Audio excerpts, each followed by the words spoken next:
yun ang binabalikan ngayon ng ating mga kababayan. Tama yung sabi natin, kung wala naman talagang nakita, kung wala kayong mga sinabi, wala dapat na binaback to you sa inyo ngayon.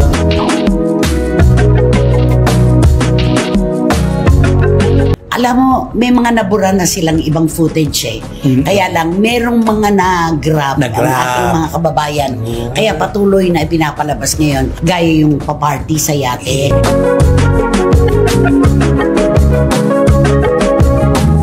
Nag-text pa sa akin, tingnan mo, habang nasa Europe si Maine at saka si Arjo, tingnan mo yung mga dala nilang bag, orange, o syempre Hermes, ang dami, hindi sila magkandadala.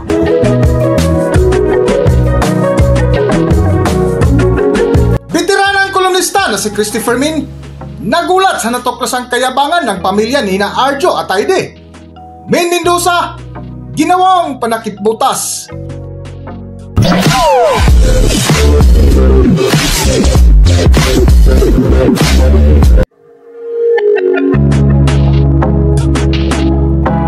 Welcome back to Philippine Celebrity Broadcast. Patuloy pa rin na iniimbestigahan ang maanumalyang flood control na kinasangkutan ng mga korap na politiko na nakipagsabuatan sa ilang kawani ng DPWH at ilang kontraktor na isa nga sa nakakuha ng pinakamaraming proyekto sa buong bansa ay ang mag-asawang Diskaya na sina Carly at Sara Diskaya na nagsiwalat sa ilang sangkot na mga politiko na isa nga sa pinangalanan ay ang asawa ni Maine Mendoza na si Congressman Arjo Atayde. Sa panibagong vlog ng bitiranang kolonista si Christopher Min ay binalikan nila ang ingranding kasal ni na Arjo Atayde at Maine Mendoza at kasal ni na Ria Atayde at Sanjo Marodo na napakasimple na ayon pa sa komento ng iilang netizens ay tila nakaplano na. Tapos meron pang kwento, di ba nagpakasal sila ni Maine Mendoza sa Baguio, napakaganda, grande, talaga naman pabuloso. Di ba nagsalita si Kuya Noli Boy de Castro sa TV Patrol noon, towards the end of the show, ang sabi niya, saya-saya nyo dyan sa Baguio, samantalang dito sa Maynila, binabagyo, bumabaha. Kayo habang kinakasal, kawawa naman yung mga binagyo. Ganon. At dun daw ipinanganak yung simpleng kasal naman ni Sanjo Marudo at saka ni Ria Atayde. Yun daw yun. Oo. Parang alam ng mga sources na plano-plano. May nagsalita, napabuloso yung gano'n. Simple lang dapat ang kasal na ito. May ano talaga, may bawi. Panakip. Okay. Parang panakip, diba? Simple nga. Simple sa mayor. Sa mayor yung kasal nila. Tapos, pero yung bongga rin. Yun talaga ang bongga. Yung Maine at saka Arjo. Di ba ayaw pa nga ipasabi yun, di ba? Last minute, wala pang nakakaalam. Itinako yun. Pero Diyos ko sa showbiz, sa panahon ng social media, na ito po ang entablado ng lahat ng kwento ay lumalabas at lahat ng komento ay pwedeng ibato. Dito pa, ngayon pa. Kaya, at saka di ba, nung panahon ng kasal na yun, pati yung The Barkads, di ba? Sekreto, wala. Ayaw nila sabihin kung saan ang wala talaga. Makikita mo na sila, nandun pala lahat sila. Okay, so yan yung mga tinatalakay natin. At ilang linggo na itong pinupupog sa social media, sa mga pahayagan. Sa patuloy nga ng mainit na paksa ni Nanay Christopher Min, ay binahagi nila ang mga naglabasang litrato ni Congressman Arjo Atayde na burado na sa kanyang social media account na kasama ang ilang kontratista. Alam mo, may mga nabura na silang ibang footage eh. Kaya lang, merong mga na-grab ang ating mga kababayan. Kaya patuloy na ipinapalabas ngayon, gaya yung paparty sa yate. Ang bongga-bongga naman kasi. Yung doon sa beach house. Yung pagcha-chopper. Yung bahay na ipinagagawa. Ilang bahay. At saka yung pag-ano ng pera. Christmas party yun. Huwag nating sisihin si Alma Concepcion at saka si Ines Relacion kung bakit sila ay pumapanig sa kanilang ate Sylvia. Kasi doon naman pala sa mga okasyon na yun, nandoon sila. Isipin mo, nung Christmas party, nagtitrip to Jerusalem, bumabagsak na sa sahig itong si Ines Veneracion. Si Ines. Ba't nga naman di siya tatayo at makikipag-agawan ng upuan? 5K yun. Diba? Ito naman si Alma Concepcion, nagpapagaw ng pera. Nakaganon, nakaganon parang talagang gusto niya nahablutin yung Ay, yun ang binabalikan ngayon ng ating mga kababayan. Tama yung sabi natin, kung wala naman talagang nakita, kung wala kayong mga sinabi, wala dapat na binaback to you sa inyo ngayon. Totoo. At araw-araw may bago tayong nakikita tungkol sa pamilya nila. Ang dami palang footage yun, mga video. Samantalang nung mga nangyayari yun, wala ngayon ha. Isipin mo talaga ang pagkakataon. At saka mayroon yung bagong in-upload nila. Yung pagkatinata ni Selvia doon sa Miss Selvia? Sa ABS. Yung parang ball ba yun? Yung ABS-CBN. ABS-CBN. Naka-block siya na may bit-bit siya na bag. Na napakaganda ng bag. Tapos ang laki ng... Pinost na naman ng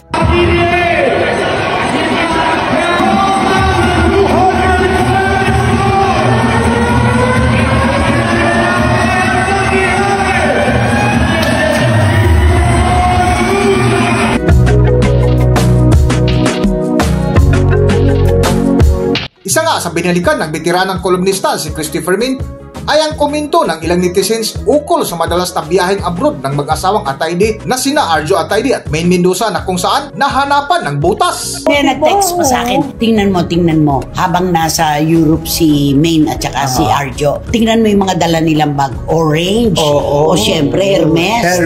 Ang dami, hindi sila magkandadala. Yung mga ganun po, huwag nating sisihin ang mga mata ng publiko. May nakikita. Kasi kung wala, bulag po ang lahat. Bulag. Walang malalaman, walang makikita, walang ibabato pabalik sa inyo ngayon. Yung pag-iingay kasi, may pinipili lamang yan na panahon. Diba? At isama na rin, kung walang issue kasi, wala tayo. Na ang issue ito, dadaanin pa rin naman ito sa husgado. Kung totoo ba o gawa-gawa lang nitong mag-asawang diskaya na to, dahil kung sino-sino naman ang tinuturo nila. Ang dami-dami na tinuturo. At saka yan, alam mo, simple, na yun ang mga Gen Z, di ba? Alam mo namang mga Gen Z, magaling sila sa mapagalungkat sila. At saka nakakapagtaka rin sa mga pahayagan, sa tabloids, sa broadsheet. Ako naghahanap ako talaga ng, alam mo yung pagtatanggol sila? Bakit wala? Parang wala akong minabasa. Bakit kahit sa vlog, wala may nagtatanggol sa kanila. Puro nga dokumentaryo ng pagiging leader ng sindikato ni Tito Art ang lumalabas. Sabi ko. At saka alam mo, naaawa ako kay Congressman Arjo. Sige, sabihin na natin na napasama ang kanyang pangalan sa mga sinabi na mag-asawang diskaya. Pero ang question, totoo ba o hindi? Nandun pa tayo sa ganon. Yes, correct. Pero para sabihin na Arjo Atayde, anak ng leader ng sindikato. Yung mga ganon. Parang hindi naman pupog siya talaga. Nakakaawa. Kaya naawa ko doon kay Arjo. Wala naman sa kinalaman di ba si Arjo? Naganap yun. Diyos ko naman, baka nga hindi nila alam hindi nila alam yung mga kwento diba? Baka nga hindi nila alam yun Baka ngayon na nila nalaman yun. Kaya nakakagulat lang talaga. Kasi sila mismo, di ba, nagulat talaga sa nangyari na, bakit ganito? Bakit nasa atin na lahat ang ang bunto na sisi. Buti pa kay Maine, may mga nagpo-post na mga Mainatics mula sa Aldab, di ba? Meron doon na, huwag nyo idamay dito ang pamilya ni Maine. Hindi pa sila magkakilala ni Arjo, mayaman na sila. Kasi nga, collateral damage naman siya. Bilang asawa naman ni Congressman Arjo, hindi rin natin masisisi yun. At totoo naman, may kabuhayan na yung pamilya. Pero contractor din pala yung tatay niya, no? Build and sell din sila. Iba naman sa kanila, build and sell.